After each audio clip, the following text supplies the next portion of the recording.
is equal to Salesforce and Adobe combined. Think about it. Salesforce and Adobe make up $60 billion in revenue annually. Palantir is a $4 billion annual run rate company, growing at 50% this year. I don't think the growth rate will stay at 50% for the next 8 quarters, so it will taper. But how do you kind of wrestle with the fact that, you know, the valuation of these two big market cap companies that generate 60 billion is lower than a Palantir, which is close to 400 billion? I think that's the big dislocation, that earnings and free cash flow can just, I mean, they cannot keep up after a while. And to me, that is where there's a disconnect.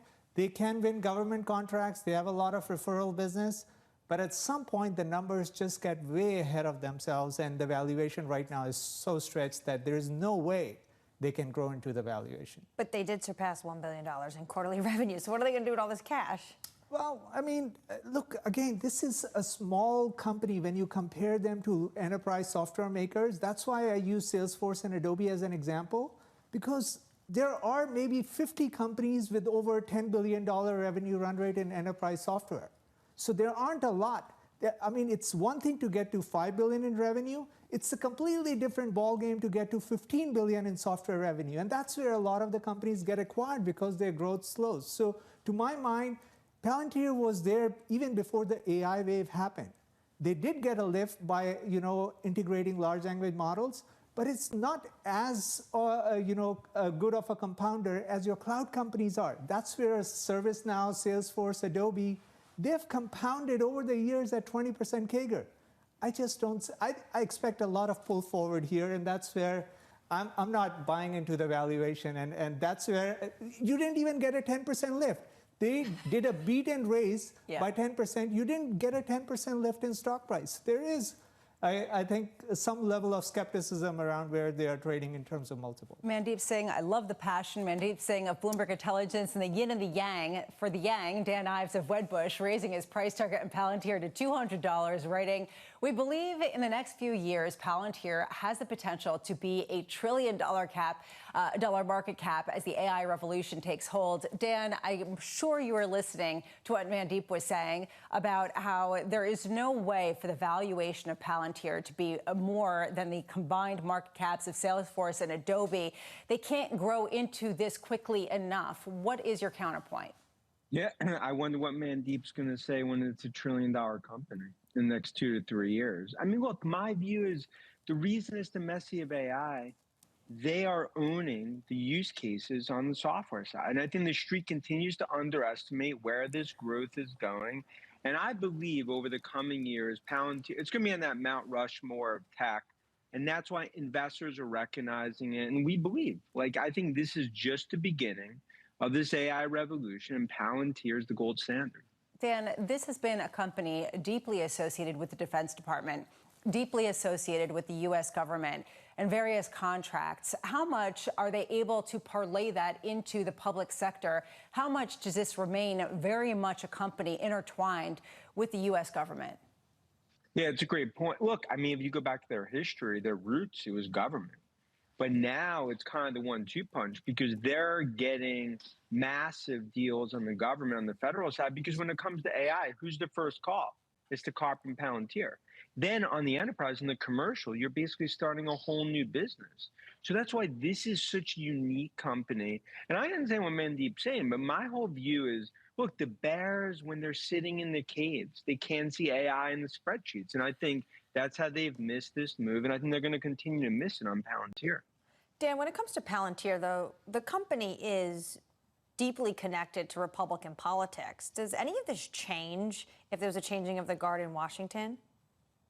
Yeah, look, I think that's something you got to cross that bridge, you know, when they come to. I do think that the technology continues to stand above the rest. I think, because I can tell you all my time in D.C., the agencies, that's what they're focused on. And look, that's why Palantir has been elevated to a special status. You look at Oracle, you look at Microsoft, who they partnering with, Palantir. And I think what's essentially happening here is it's revolutionizing software. But when it comes to AI revolution, we can talk about all the hyperscalers and all the growth that we saw over the last week or two in earnings. The use cases, The golden goose is Palantir. When it comes to where are they looking outside of the U.S. government, could you see them doing more contract work for other governments? Well, yeah, especially Western governments. I mean, obviously Europe is basically nowhere, right? I mean, just given the privacy, and Karp's talked about that. But I think going forward, as more sovereigns start to head down this path, especially in the Middle East, Palantir is going to play a huge role. And I think that's something you saw even on Trump's trip. Of course, you had Jensen there, but Karp's there because when it comes to the use cases, Palantir, they're in, look, I can tell you 25 years covering tech. I mean, that quarter last night, it's a Hall of Famer, right? I mean, that's when you print that press release out and you can hang that in the Louvre.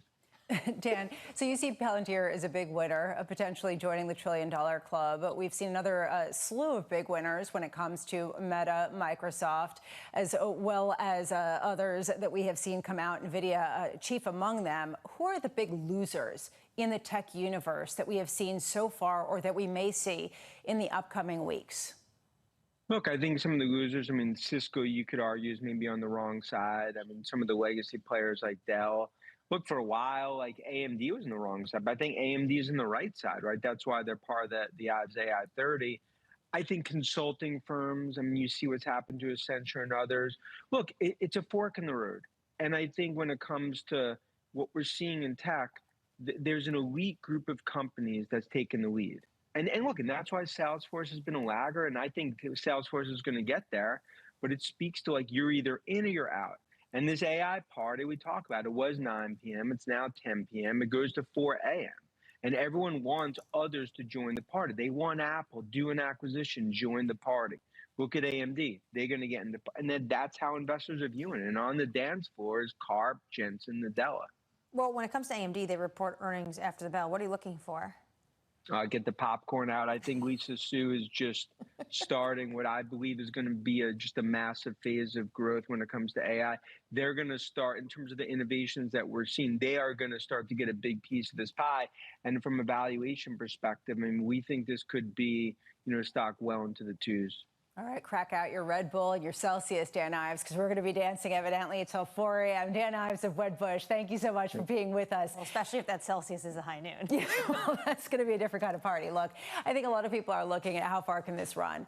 And this is so difficult to really understand because people have underestimated just how far some of these artificial intelligence gains can go. And every major company out there, and I'm not talking about tech companies, has an AI group devoted to working on how you can integrate artificial intelligence and large language models into the everyday workforce. This is coming, it is coming, and it is getting implemented. And how high is the bar for some of these companies? AMD is one of the best performing stocks in the semiconductor sector in 2025. Now, does this company have a target on its back because of that? And at the same time, the president speaking to the American media today talking about how semiconductor tariffs are coming down the pipeline. That's a challenge. Yeah, coming up, we're going to get a sense of the trade situation with trade balance data. Dana Peterson of the Conference Board is here to react.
It's the countdown to the market open as we bring you the first trades across Europe. We'll debate the most important stories and what will drive the big investment decisions throughout the morning. I'm Guy Johnson. I'm Kriti Gupta. And I'm Anna Edwards. Join us every weekday morning for the opening trade, live at 7 a.m. here in London. Only on Bloomberg. Context changes everything. At a time when policy in Washington is driving Wall Street, we draw a distinction between the rhetoric and the action, bringing you market-moving guests and original reporting. This is Bloomberg Surveillance. Bringing you up-to-the-minute economic news whenever and wherever it happens. I'm Jennifer Zabasaja in Cape Town, South Africa, and this is Bloomberg.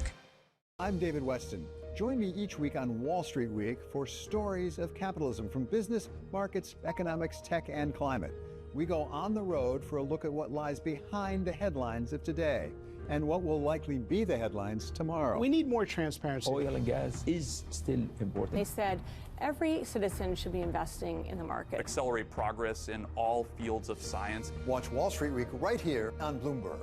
More than what you need to know, it's what you need to think about.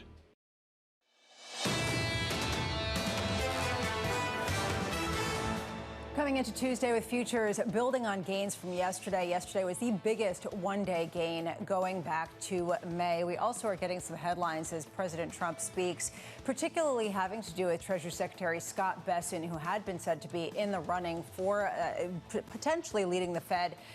President Trump saying that he is asked not to be included in that roster, as he does like where he is. Yeah, he said, I asked him last night, is that something you want? Nope was the answer he got from the Treasury Secretary. I want to stay where I am. And we basically heard that from the Treasury Secretary a number of times. Of course, he was very diplomatic, saying I have the best job in Washington, D.C., but I serve at the pleasure of the president, and I'll do what he wants to do. But at the same time, Treasury Secretary made it very clear he was part of the decision-making process, not actually in the process in terms of the individuals the president could pick from. Yeah, so not particularly surprising. Also saying, talking about a potential meeting with Xi Jinping, as well as going after the banks, and we will get into that in 1 second. Right now, we are getting some data, trade data, coming across the tape.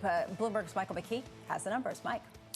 Well, the president's going to be happy about this number a little bit, I guess, because it comes in lower than anticipated and certainly down from last month. These are June numbers for trade. The trade balance is a negative $60.2 billion. That's down from negative 71.7. Now, we saw this in the advanced numbers, but this is the goods trades balance added in with services. And services, usually we have a surplus. The imports number is down by almost 4%, negative 3.7%. And exports were down by 0.5%. So it's the story that we have been seeing is the big pull forward into the first quarter of trade, and then second quarter, that has reversed, and that's one reason we got a stronger than expected growth figure for the second quarter. Now, from here on, we'll be into the third quarter numbers, and we'll see what happens. We're seeing right now not a huge response in markets on the heels of that, although, as you said, this is what a number of people were looking for, and the expectation that as you increase the barriers, the volume of trade does go down. In the bond space, not a whole lot of reaction. S&P futures retrace just a touch. Russell's 2000 as well, up only 0.3% off the session highs. As we look forward in the bond space, actually getting a little bit more of a bid at the long end, up about 1 basis point, 4.8% in the currency space, holding steady with just a touch of dollar strength, euro weakness as we look forward to understand exactly the strength versus the rate cuts. Mike, before you go, we also are hearing about possibly replacing the Fed chair. We've been hearing a lot about this and saying that maybe the seat for Adriana Kugler could be used as a sort of backdoor into the next Fed chair. What do we know about that? Well, the president has a choice to make here. He can appoint someone to the Kugler seat that he would anticipate being the Fed chair. They would likely be confirmed by the first of the year, which would leave us in the situation of having a so-called shadow Fed chair, someone who the markets might listen to more than the current Fed chair, Jay Powell. Powell may not leave as a governor at the end of his term as chair. So it is a gamble for the president. And his other option is to put someone in there and then make a choice if Powell doesn't leave, between somebody who's already on the Fed, like Mickey Bowman or Chris Waller, and the person he puts in there. But that would be sort of like the Apprentice show and be a little awkward as well. Probably your best bet is that we get someone who will be the likely Fed chair, and I would imagine that whomever he names to the Kugler seat will be seen that way on Wall Street.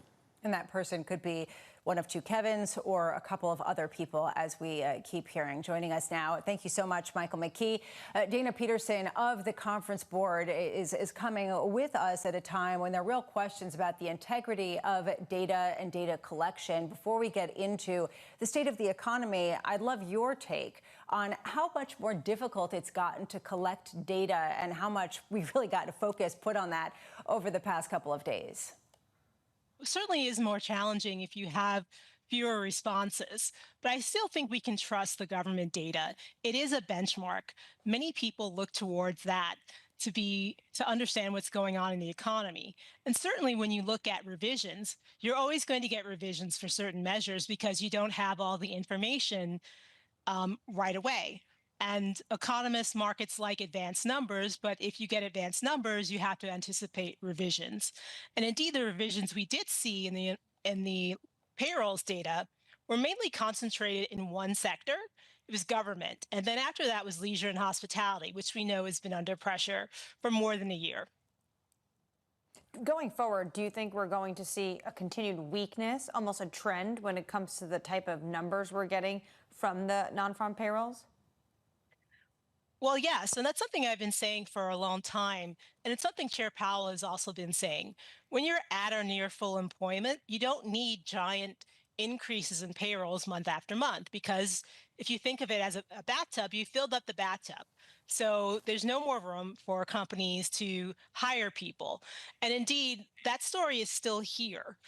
Last year, many companies were on the sidelines, and this year they had even more reasons to remain on the sidelines in terms of hiring. Last year, I think it's because they had everyone they needed. This year, it's because of uncertainty. Now, some of those uncertainties have lifted, but there's still, much more to come in terms of how consumers behave. But the industries that have been hiring this year, the same ones that hired last year, those who are suffering from severe labor shortages, like education, also healthcare. And the industries that have been cutting workers, for the most part, are still the ones that were cutting workers last year. That's tech and also at finance. But we are seeing some erosion in those industries that are directly impacted by tariffs. If this is a bathtub and there's no more room for hiring, will the drain open? Is there room for firing? That's the big question. And certainly over the course of the first half of the year, many companies, even in our own surveys, our CEO confidence survey, were basically not doing anything. They were just sitting there waiting to see what the outcomes would be with regards to fiscal policy and also trade policy.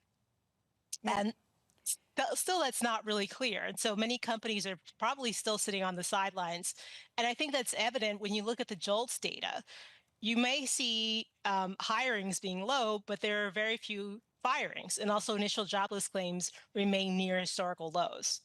At this point going forward, do you think that the market is adequately accounting for the potential weakness that you see in the data that you see, as well as what we heard on Friday? Well, again, I don't think the labor market is falling off the cliff. When I look at other elements of labor market data, they're still pretty positive. The unemployment rate's very low. Yes, some of that reflects retirements and also immigration policies. But you still see very few industries letting anybody go. And where you do see it on the margins, again, it's in those sectors that we know are directly impacted by tariffs. For example, tariffs and immigration policy. So that's like construction, retail, transportation, and warehousing. But that's to be expected when you have a 10% tariff on all goods coming in. Also, when I look at wages and benefits, while the pace has slowed, which makes sense because you don't have that labor shortages emergency anymore, wages and benefits are still growing at a clip that is far more elevated than what we saw between the great financial crisis and the pandemic. So I'm not convinced that the labor market is falling in on itself. Again, when you look at the revisions, they were concentrated in mainly two areas. But when I look at other things like demand, retail sales, consumption, that's definitely weakening. The housing market is not doing well because of a lack of affordability. And also, businesses are in stasis when it comes to investments. And some businesses will actually stop investments, especially those that lost certain types of tax credits. Dana Peterson of the Conference Board, thank you so much for being with us this morning. Dana was talking about how wages are actually increasing and that wage growth actually is more significant than it was during the Great Recession back in 2008 and the beginning of the pandemic. This comes at a time where people are trying to understand the ramifications from immigration, especially given the fact that it's unclear how many people have left, how many people are going to leave, and what the policy is going to be going forward. And that is why it is so interesting when Jay Powell, the Fed chair, talks about how he's looking at the unemployment rate because of what is happening right now in supply and demand. You actually had the president speaking this morning to the media talking about how they're going to potentially come out and have different rules when it comes to immigrant workers in farming, because this is a host of their supply when it comes to this industry. Yeah, said you can't replace immigrant workers in farming easily, and this comes with a number of constituents complaining, saying we're not able to farm our fields based on the fear that people have from showing up. Right now, let's get you an update on stories elsewhere this morning. Here's your Bloomberg Brief with Yahira Anand. Yahira. Hi, Lisa. Top aides for Indian Prime Minister Narendra Modi will travel to Russia in the coming days. That's according to officials familiar who tell us here at Bloomberg that India's national security advisor will visit this week and its external affairs minister will follow later this month. Both trips were scheduled before President Trump ramped up his tariff threats against India over its ties to Russia. Meanwhile, chip-making giant TSMC has fired several employees and launched legal action over a suspected leak of secrets related to its advanced chip-making techniques. The breach was caught during an internal probe with mass production of the next-gen technology set to begin this year. The tech will ultimately be used to power a number of devices from smartphones to AI accelerators. And sticking with chips, the U.S. is exploring ways to equip semiconductors with better location tracking capabilities. A senior official sharing Washington is working with the industry to monitor the movements of sensitive components as part of a broader plan to curtail smuggling and protect American tech dominance. That's your Bloomberg Brief. Lisa. Thank you so much, Yahira. Up next, setting you up for the day ahead, plus Flexport Chief Executive Officer Ryan Peterson on how tariffs are hitting supply chains and how some of the suppliers are scrambling ahead of Thursday. This is Bloomberg Surveillance.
AI should be for everybody, from leaders to the working on floor. And we can save 90% of time, 50% of workforce. AI is core in centers of change. And therefore, we invest heavily to AI. Actually, we started more than 10 years ago because we think the machine in the past helped our hand and legs. Now the machine helps us in brain. Are you betting all your money in this right now? When the OpenAI appear, immediately I ask whole corporations study how will you bring generative AI to their job.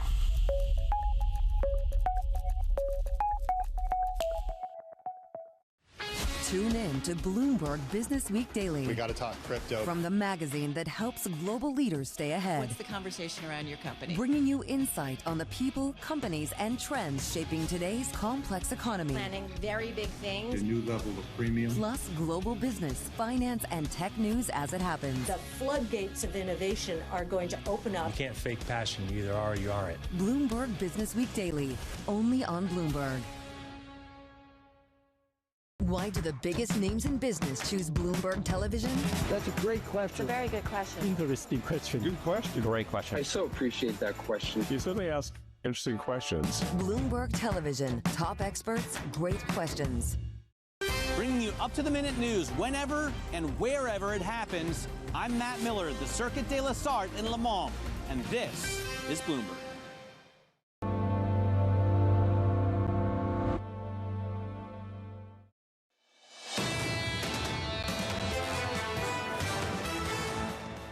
The BLS is still the gold standard. Of course, there's a smattering of data and evidence that we look at, regardless of what phase of the cycle that we're in. But when it comes to the labor market, it is about the BLS statistics. What was really important about Friday's data point is that it showed that some of the early signs of cracks in the labor market actually did make a trend with the revisions that we saw. That was Lauren Goodwin of New York Life, pointing to what a number of people said, that actually this data really did confirm what a lot of people had been expecting. She also did say that the Bureau of Labor Statistics still is the gold standard for economic data on the labor market. Right now, when it comes to market activity, about 45 minutes away from the markets open, we do see JP Morgan shares erasing gains and seeing some losses in pre-market trading, down about 1/4% after President Trump, in comments to media, claimed that JP Morgan discriminated against him.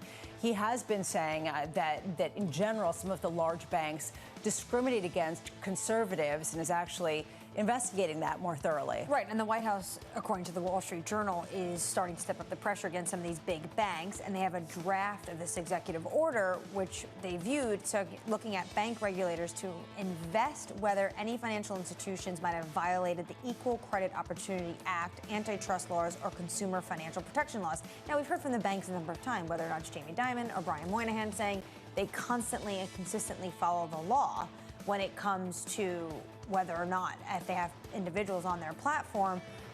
But the president is once again going after them, and we should get this executive order this week at some point. The Wall Street Journal had that information and quoted Brian Moynihan of Bank of America saying that they welcome any investigation, but denying any particular type of discrimination, as do all of the banks. Meanwhile, in broader markets, you do see broad-based gains continuing for a second straight day after yesterday's biggest day going back to May, although fading just a touch after the trade data and after some of the headlines that we've been seeing. S&P futures up not quite 0.2%. 10-year yields higher by just about 2 basis points. Counting down to the opening bell, here's a trading diary for the week ahead. 9:45 a.m.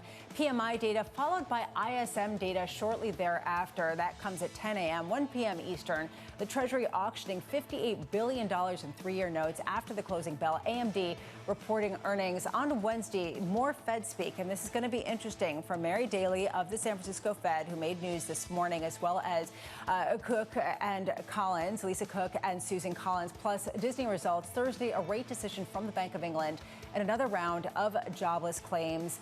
Plus, President Trump's new global tariffs will take effect. What I find interesting right now, Anne-Marie, is how much we are or are not recognizing the ramifications of tariffs that are substantially higher where they have been since the late 1930s. Exactly. The average U.S. tariff rate was 2.4%. Now we're going to an aggregate rate of some 20%.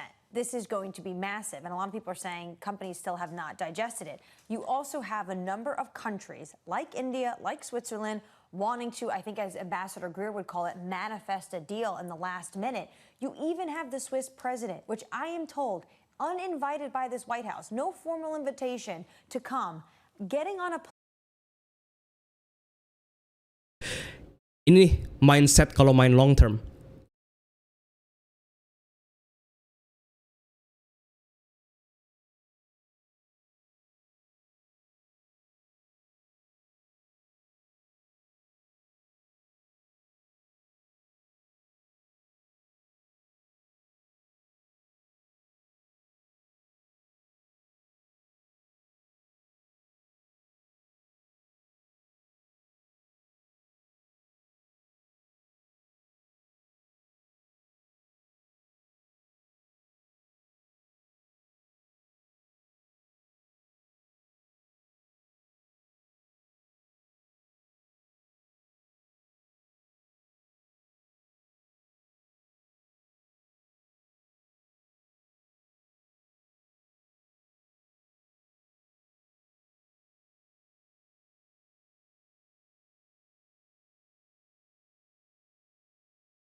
Chat di bener-bener di live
What up?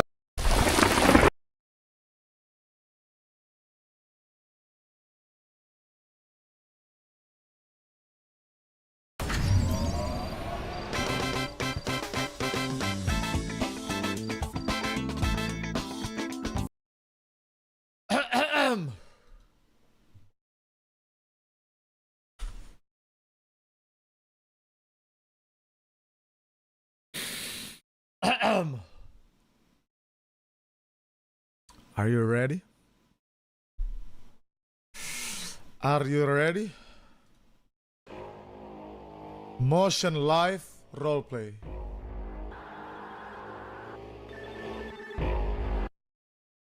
Di mana dalam kurang dari 2 bulan, teman-teman,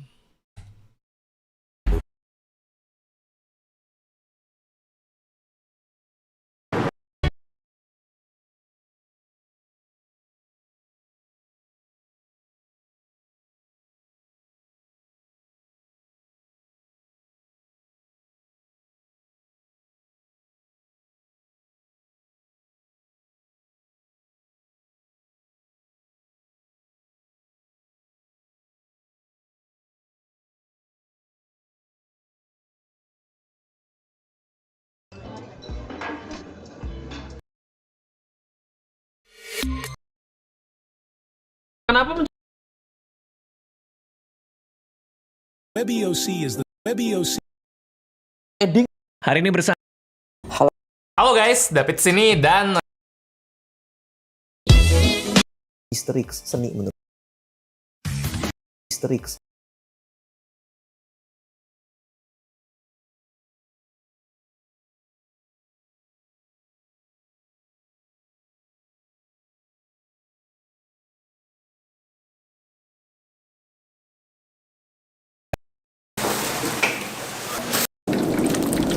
Makanya orang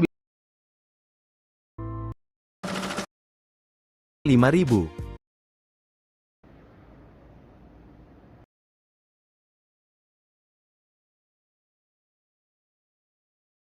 tersama Menurut gua ya.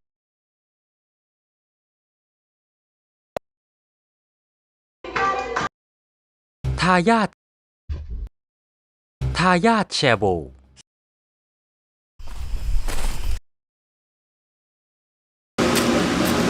Guys, saya menghubungkan Komo ke Facebook, ke WhatsApp, dan Instagram juga.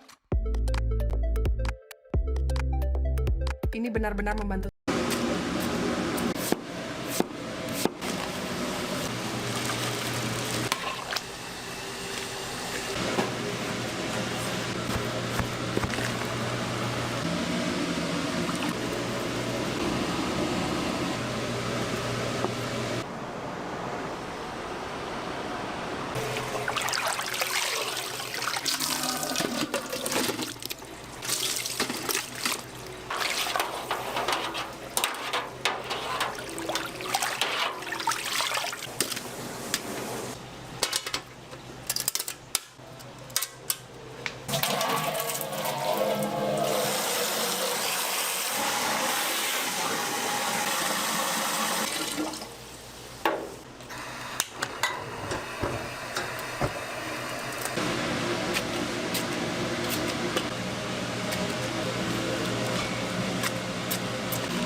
かねえまあ今は見当もつかねえただこの道突き進み続けた先に確かにこの命とも引き換えになりそうな理想がありそうな気がしてんだ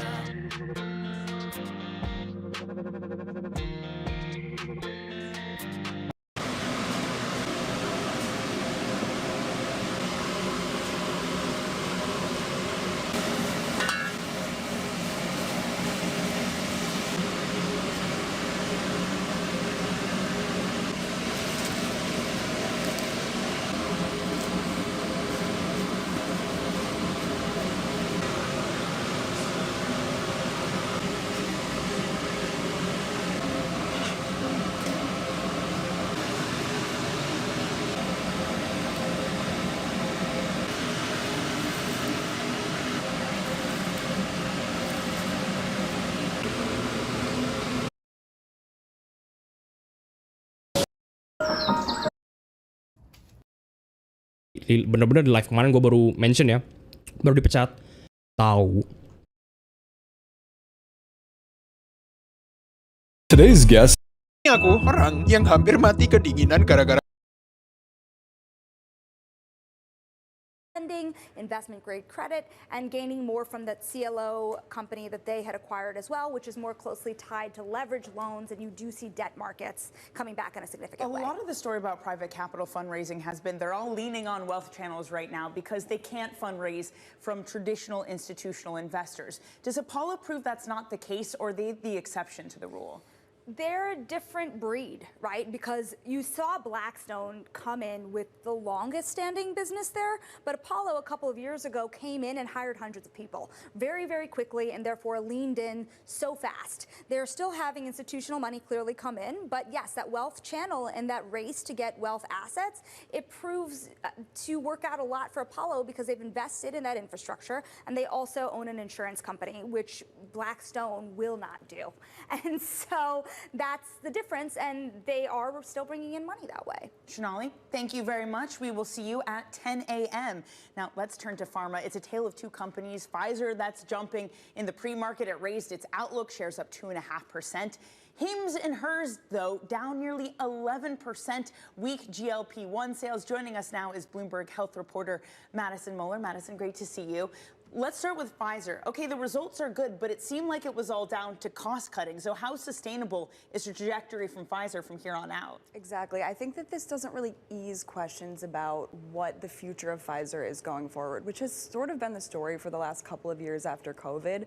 Investors are obviously relieved, I think, this morning that the cost cutting is helping, that they've implemented. But the story remains what's next for Pfizer after COVID. I mean, they still have struggled to really bring a great new blockbuster product to market. They're sort of falling behind in the GLP-1 weight loss drug race. So the question remains, what are they going to do next? But for today, I think investors are relieved. What's the story with Hims and Hers? Because I can't understand how you'd have a drop in GLP-1 sales. This sector is on fire. Is it a regulatory issue or a breakup in their partnership? Exactly. So it comes down to a little bit of a regulatory issue. We saw in the last few months in February that the FDA said that compounding pharmacies and some of these firms that were selling knockoff, copycat versions of the drugs couldn't do that anymore because the brand name drug makers could supply enough of their drugs to meet demand. So that affected Hims, which was selling a cheaper copycat version of the drugs, and they had to pull back a little bit in terms of what dosages they were able to offer, and some of that switching over and just the, figuring out behind the scenes what their business looked like going forward is clearly affecting them, sort of dragging on sales. So again, the story for both companies is kind of what's next? What's the next big growth driver? They had a blockbuster product, and how do you sustain that going forward? And the big what's next is tariffs. I'm kind of surprised some of these stocks aren't down more, with President Trump speaking on American media saying that at some point you could see tariff rates up to 150% or 250% for these pharmaceutical companies. What might we expect when it comes for these sectoral tariffs, and how are companies getting ready to deal with them? By the way, Madison was on with us yesterday, and we were talking about how he wants to reduce drug prices by 1,500%. So how can he do that at the same time as he's putting 250% tariffs on pharma? I mean, I think that that's exactly the question that companies are asking. I mean, they're all saying it's impossible to really forecast what the impact's going to be when we have no idea really what's going on. I mean, there are so many different between tariffs, most favored nation, all of this stuff, they don't really know what the impact is going to be yet. And there are lots of different numbers being thrown around, both on the tariff side and on the drug pricing side. So it's just another wait and see game of when is he actually going to do this? What is he actually going to do? What can he do? And we're all waiting to see what happens with that. All right, Madison, thanks very much for joining us. Madison Miller there talking to us about healthcare. And I think we can give credit where credit is due. That interview with President Trump on CNBC was pretty amazing. I can't decide if Joe Kay was even better than Donald Trump. It was just entertaining television. Yeah, I'm actually just not going to comment. I couldn't take my eyes away. That's about it. Let's take a look at what's going on in the markets. Quick check on futures after the big gains that we saw yesterday. We're not seeing such huge moves, but still green arrows. S&P futures up 0.1%. The tech stocks doing a little better, gaining 0.25%, and Russell 2000 futures and small caps up about 1/3%. Hey, which, by the way, we are now less than 1% away from all-time highs. So that's cool. On the small caps. For the S&P 500 too. So hey, we're getting there. Yeah. This probably not helping though. Caterpillar earnings, some of the moves on our radar, disappointing due to lower prices for its equipment and therefore smaller margins. We also saw Marriott second quarter earnings. Those beat expectations. Its global footprint made up for softening demand. And finally, Matt, I thought this was supposed to be recession-proof, but volumes were worse for selling beers, and they also had to deal with aluminum tariffs weighing on the business as well. So those shares down 1.7%. Yeah, Molson Coors may have a bit of a Canada problem, and it looks like small caps still need to catch up a little bit more. 3% off the all-time high that I see on July 23rd. Coming up, AMD stock is outperforming NVIDIA this year. The chip giant reports earnings tonight with a focus on tariffs. What else? More on that next. This is Open Interest.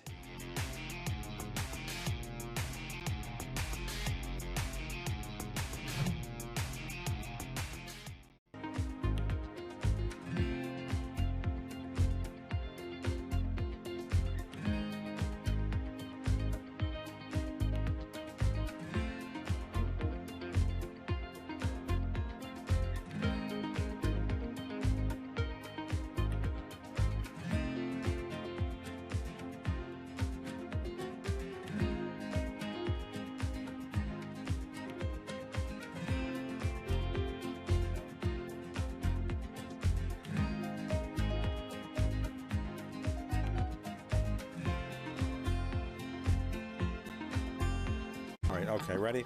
David, what initially sparked your interest in this topic of longevity?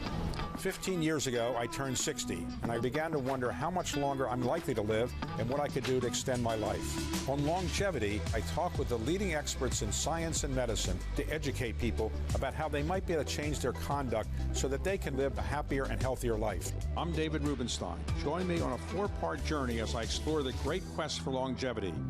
Only on Bloomberg. Bloomberg launches our inaugural 25 African startups to watch list. About 2.5 years ago, we created a solution. We are able to generate refrigeration using the sun and water. We're able to store energy in the form of ice, as opposed to storing energy in the form of lithium batteries. We integrated in every refrigerator a pay-as-you-go technology, allowing individuals and small businesses to be able to pay as low as $10 to own a refrigerator. Uncover is a women's wellness brand that is specifically made for women of color. It's based in Africa, which is the most underserved beauty market in the world. We are making Africa a priority and not an afterthought. We believe that the population on this continent deserves to be formulated for, heard, and we are giving this consumer a voice.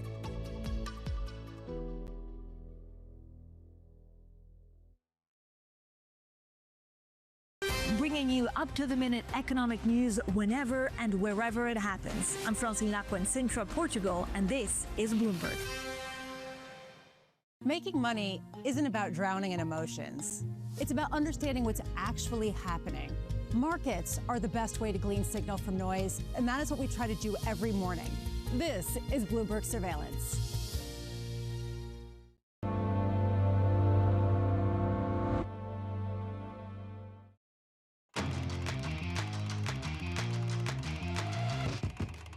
Let's get to high interest, a look at what's making headlines around the world. Yum Brands is disappointing with revenue in the latest quarter. Slower growth at Taco Bell and KFC hampered results. Meanwhile, Pizza Hut posted a 7th straight quarter of same-store sales declines. The chain has struggled after the pandemic as U.S. diners look for cheaper eats, and frankly, the stores are pretty disappointing. Tesla is still posting steep sales declines in Europe, where the EV maker is losing significant share to China's BYD. Tesla's July sales fell by more than half in Germany and the UK. Meanwhile, BYD, the Chinese car maker, more than quadrupled registration in those countries. That's a huge story for Chinese competition. And NVIDIA's main server assembly partner, Han Hai, is reporting its slowest sales growth since January. Sales rose about 7%, while analysts were looking for a 12% increase in third quarter revenue. The results indicate that tariff-induced uncertainties are impacting electronics demands and prompt questions about growth at NVIDIA as well. Dan. There might be questions, Matt, but ask the questions, trade on it later. NVIDIA is little changed this morning. Let's discuss that with Bloomberg Intelligence Global Head of Tech Research, Mandeep Singh.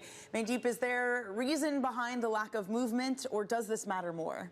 Well, I mean, we know the first 6 months have been pretty solid, over 20% growth. So to me, there is a seasonal component to this July number, and it's hard to extrapolate, that means a deceleration in server growth, because all the CapEx guide that we have gathered this earnings season points to second half being strong, even 2026 first half being strong. So at least on the AI server side, there is nothing to suggest there is a tapering of demand. We know smartphones and other end markets have been weak. And so for a company of Han Hai's size, clearly they have exposure to all the end markets, and that softness remains. But AI servers, I don't think we should be extrapolating anything here. All right, then I'll stop. I got to ask quickly about TSMC, because an hour ago, President Trump told Joe Kernan they're going to invest $300 billion to build a factory in Arizona. That would be an incredibly expensive factory. Does it really cost $300 billion to put up a chip fab? Well, so when it comes to fabs, even, someone like Han Hai, which is putting assembly plants, we're talking about spending in excess of $50 billion. So I don't know exactly whether it's going to be the advanced node facility that's going to cost $300 billion. It does sound like a high number to me. With that being said, I mean, all these suppliers, when it comes to the suppliers that make NVIDIA chips or other types of chips, they are looking to expand in the U.S. I mean, that is certainly the case. It reflects in their CapEx guide.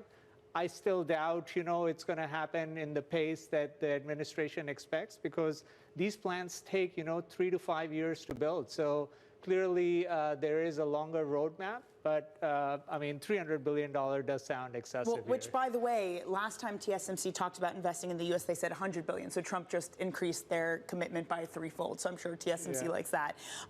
We also heard from a U.S. official overnight, Mandeep, that the U.S. would try to track chips and where they're going, presumably to try to make sure that the most advanced chips doesn't end up in the hands of China. How would they even do this? Is this even possible? Well, I mean, look, we can track location on our smartphones. So when it comes to chips, clearly the location tracking is possible. The thing that is hard to trace here is when it comes to compute, for training, we're talking about, compute clusters that are 50,000, 100,000 chips consumed on the cloud. So you don't actually know who the end consumer of those chips are, because these are hosted on cloud. And that is what makes the traceability so hard. You can have location of the chips, but you still don't know who the end customer is. And from that perspective, the IP address can change. There are so many things that can be done in terms of spoofing who the actual end customer is. So I don't know if this is going to be the resolution to, solving the China problem, and whether the Chinese LLM players are actually accessing the chips. But clearly, that's where it's going in terms of tracing, where those, the latest Blackwell chips are ending up in terms of consumer use. Well, NVIDIA stock is up 34% this year. That's nothing compared to Palantir's rally. But AMD is up 46%. So investors are expecting a lot from this company, which is reporting earnings after the bell. What do you expect from AMD? So when I compare, NVIDIA kind of painting a quarter with 40 billion plus in revenue, and if AMD's AI revenue are still 1 billion, that just goes to show what kind of a market share AMD has. Now, what's happened this year is the market has shifted from training towards inferencing and reasoning.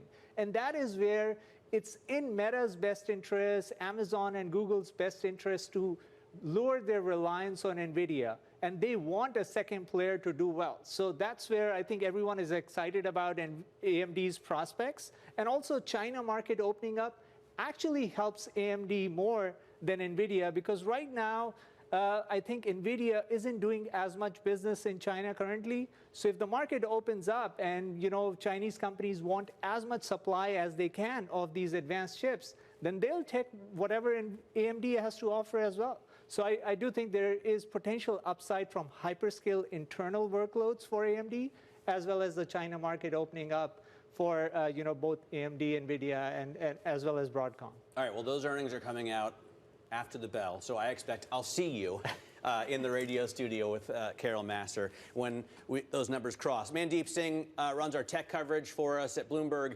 Intelligence. Quick check on what's going on ahead of the opening bell in terms of futures. We're still seeing gains that are slight on the S&P, but remain around 0.1%. Tech gains a little bit better, and the small caps even better. I have to correct to some extent what I said about the Russell 2000 to Danny earlier, because I wasn't looking at a broad enough picture of the index. I said the high that I saw was 3% away in July. In fact, if you zoom out a year, you'll see an even higher high in November of 2024. And if you zoom out 5 years, you'll see pretty much the same number, 2442 in 2021. So it's been a while since the Russell. But you're just seeing into the future, because maybe if we get more than 2 cuts, like Mary Daly said, we'll get near 3% away from all-time highs, or maybe even more. So you weren't wrong. You were just the timing is off. Thank you so much for that. You're welcome. That's what I'm here for. Coming up, Nancy Tangler talks upward earnings revisions in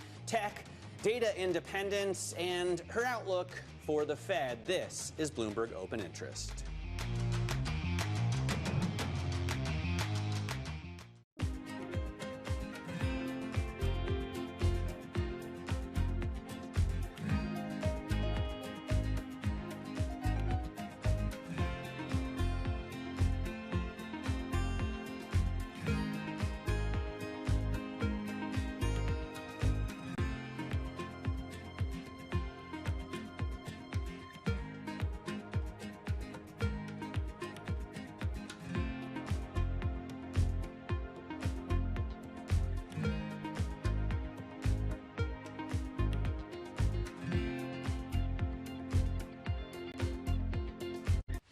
Tune in to Bloomberg Business Week Daily. We got to talk crypto. From the magazine that helps global leaders stay ahead. What's the conversation around your company? Bringing you insight on the people, companies, and trends shaping today's complex economy. Planning very big things. A new level of premium. Plus global business, finance, and tech news as it happens. The floodgates of innovation are going to open up. You can't fake passion. You either are or you aren't. Bloomberg Business Week Daily, only on Bloomberg.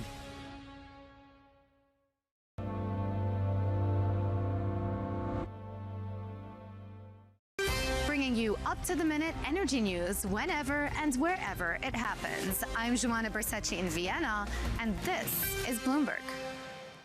Why do the biggest names in business choose Bloomberg Television?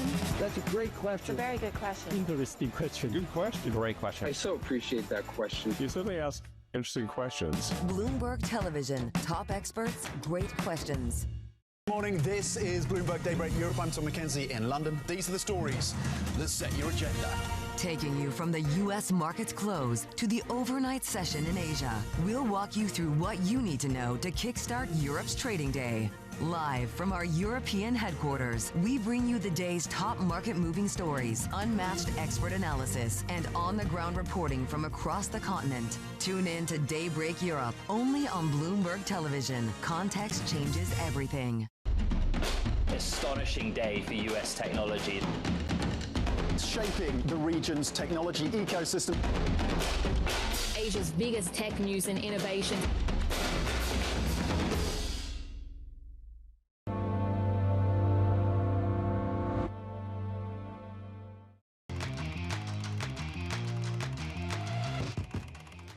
Jefferies out with a note saying that the Fed could trigger a stock market regime change and big tech would lose out. Strategist Andrew Greenbaum says that value and small cap stocks tend to outperform mega cap stocks for multiple years when the Fed is reducing interest rates. That's based on data from the past 4 rate cutting cycles. It comes as investors still, though, have already piled into big tech like the Mag 7. Lafler Tangler CEO and CIO Nancy Tangler joins us now, who likes herself a bit of big tech. Nancy, really great to see you this morning. Yesterday, we had this rally, maybe was prompted by the idea that we're going to get cuts. And in it, the breadth was really wide in what rallied. Is that a taste of what is to come for this equity market and leadership if we do get Fed cuts, at least in some pace this year? Yeah, well, hi, Danny. Yes, I think so. We've already seen the breadth widen out over the last year, and we have been increasing our exposure to other sectors and specifically names that we think are going to benefit in the new regime. But the notion, I mean, if you just look at value versus, and I'm a value manager, tried and true, trained that way 40 years ago, but there has been a regime change. And if you look at the underperformance of value relative to growth, it's been since 2007, and we've had rising interest rate environments and declining interest rate environments. I think you want to be where the growth is, and particularly in a decelerating economic environment. And I think what we learned from the job numbers and the PMIs and even GDP when averaged over 2 quarters is that the economy is fine, but it's not accelerating. And in that environment, you want to own the winners, the firms that can deliver reliable earnings growth. And the tech companies, these are not your 1990s internet companies, though I've drawn that analogy for the last 4 years. There are a lot of similarities. These are companies that have a lot of levers to pull and are growing in the 20+% range on hundreds of billions of dollars in revenue. All right, Nancy, we're going to keep you with us because I want to talk about a lot of the stocks in your portfolio, particularly Palantir, which you've held for a while. Interesting for a value manager because of the insane valuation, but you've been right. And I also want to talk about that interest rate environment. Is it a rising rate environment? I would have thought that, but we're looking at rates that are holding pretty low. A check on futures ahead of the opening bell, which comes up in just 4 minutes time. We're still looking at gains on the S&P. We had a big gain yesterday, almost made back all of what we lost on Friday. NASDAQ futures up 0.2%, and the small caps gaining 1/3. We're back in 2 with the opening bell on the NASDAQ and the New York Stock Exchange. This is Bloomberg.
And Davos, you were asking a question of President Trump, and he didn't quite answer the question, and he asked you a question.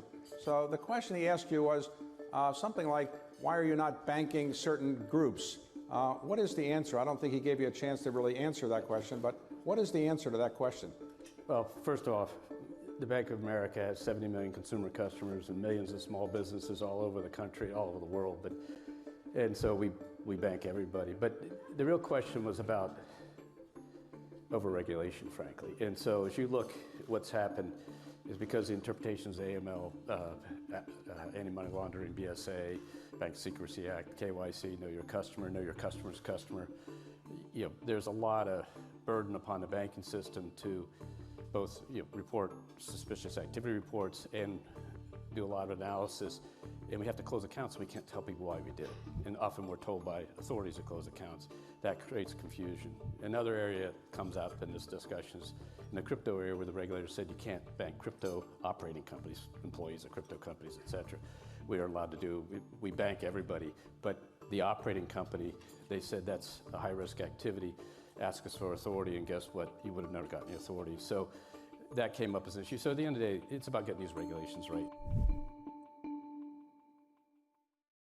Our global headquarters in New York, I'm Danny Berger. Welcome to Bloomberg Brief. Let's set your agenda. Bloomberg Brief delivers the market news, data, and analysis you need live every weekday only on Bloomberg. Context changes everything. Bloomberg loves earnings. I know it's like your Super Bowl, right? I can't wait. It's like opening presents in the morning. All right, it will be exciting. Nobody covers earnings like Bloomberg.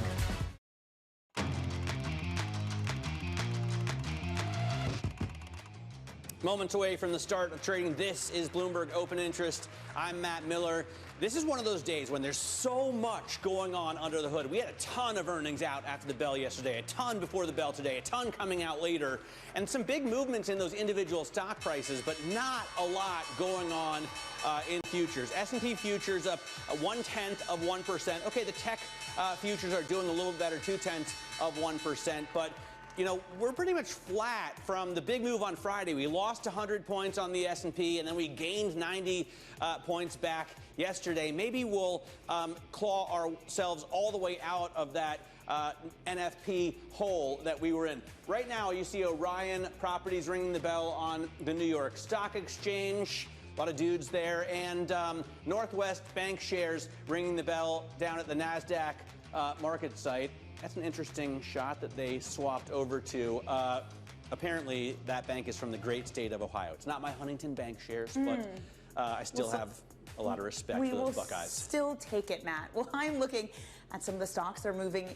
Now that we've got the markets open, that reported earnings, Apollo being one of them, reporting record earnings from fees in the second quarter. It did see a drop in its wealth unit. That doesn't matter, though, because it still brought in a strong share of wealth, and there's been this narrative that only wealth was keeping private capital afloat. So that fights it. Shares are up 4.5%. Matt, no shade to Apollo, but you kind of have a much more exciting stock this morning. Well, we had so much. You know, Apollo was out, DuPont was out, Caterpillar was out, the biggest earth mover in the world. Yum Brands, my beloved KFC and Taco Bell, but nothing as exciting as Palantir. Absolutely blew past estimates last quarter, raised guidance for the full year, and the stock has been on fire and continues to burn here, up another 8%. This company is now worth $400 billion and change, even though they only expect sales of $4 billion this year. Let's get back to Nancy Tangler here, the CEO and CIO at Laffer Tangler. And you've had faith in this stock. You've been invested, Nancy, and you're getting paid for that. But these valuations must be terrifying. Well, you said it's not really a typical stock for a value manager. We do also run a growth portfolio. Our value strategy owns things like Oracle, Microsoft, a little bit of Apple. So it's a growth at a reasonable price strategy. But yes, the valuation is nuts, as it often is when you have an emerging technology, a company that at least is posting earnings. But this is reminiscent of Amazon and back in the day, Tesla at one point, NVIDIA. And so what you have to look at is the total addressable market, obviously, and then the guidance you're getting from management. And it is impressive. They are in the early stages of their growth, and we think the opportunity for expansion is remarkable. And so this is one I think you don't necessarily have to chase it here, but you wait for pullbacks. I mean, it wasn't that long ago. The stock was at last year, it was at $88 a share. So you will get opportunities just like we did with NVIDIA, Microsoft, Tesla during the tariff tantrum in March and April when we were in buying pretty aggressively, which is hard to do when you're facing that kind of negative sentiment and a market that was basically in a bear market. So this is when you put it away and you add to it on weakness, because they are the emerging technology, and that's where you want to be for the next 3 to 5, even 10 years. Nancy, do you put stock in any company that touches the PayPal mafia? Because, you know, you have from Elon Musk, who spent $250 million to get President Trump reelected, to Peter Thiel, who essentially made J.D. Vance. Like, these guys are the captains of industry. They're the J.P. Morgans of today on the left coast. Yeah, and Alex Karp, let's not forget. Yeah, I mean, I think what you have is a group of people who are much more libertarian than they are left or right, and that is pretty clear from reading, you know, Musk's biography, Karp's book. There is an emergence of keep your hands off my stuff, and let me do what, you know, let me grow my business, and that's what you're getting. But yeah, I mean, it was an interesting confluence of brilliant minds, independent spirits, and I think we're going to continue to see the benefits of that. And some CEOs that like to be outspoken, just worth reading what CEO Alex Karp said after the Palantir earnings. The skeptics are admittedly fewer now, having been defanged and bent into a kind of submission. I don't know how I feel about a metaphor that includes violence, Nancy. But you could maybe extend that to kind of everything tech and everything this market. We have been defanged and bent into submission if you are a bear. How difficult is it to fight the gains from here? Yeah, that is a great quote and well said. Yeah, I mean, it is the Wild West, let's be clear, but they are delivering technologies that are much more than just eyeballs on a website. And that was the 90s euphoria. These are real businesses with fortress balance sheets. So I don't think you want to fight this. I mean, if you have a Microsoft with earnings up 24% year over year on, you know, on a massive revenue base, plus revenue growth of 18%, for example, and that's in our TGLR ETF, which is our value strategy. This is, in fact, a time when you want to go along for the ride. And I've made the mistake of being a knee-jerk value manager, which is it goes down, you buy more. But I don't want to be anywhere near staples in this environment. I want to own the drivers of the economy, and that is technology now and probably for a number of years into the future. Hey, yesterday I was talking with Bill Smead. He was out in Portland to escape the dry 120-degree heat of Phoenix. And, you know, he was comparing the market now, the narrow leadership, you know, the concentration in this market to the stock market of 1987, which always, you know, makes me look up. What do you think about the fact that we just can't get to any breadth? You know, I mean, the Mag 7 companies have 26% earnings growth, and the rest of the S&P 493 only has 4%. Yeah, no, that is, I've heard that analogy multiple times, and it's usually from the deep value guys. And by the way, I'm in Tahoe escaping the melting in Scottsdale. So good for him that he got out of it. But I do think you want to, again, if you go back and look at breadth, it was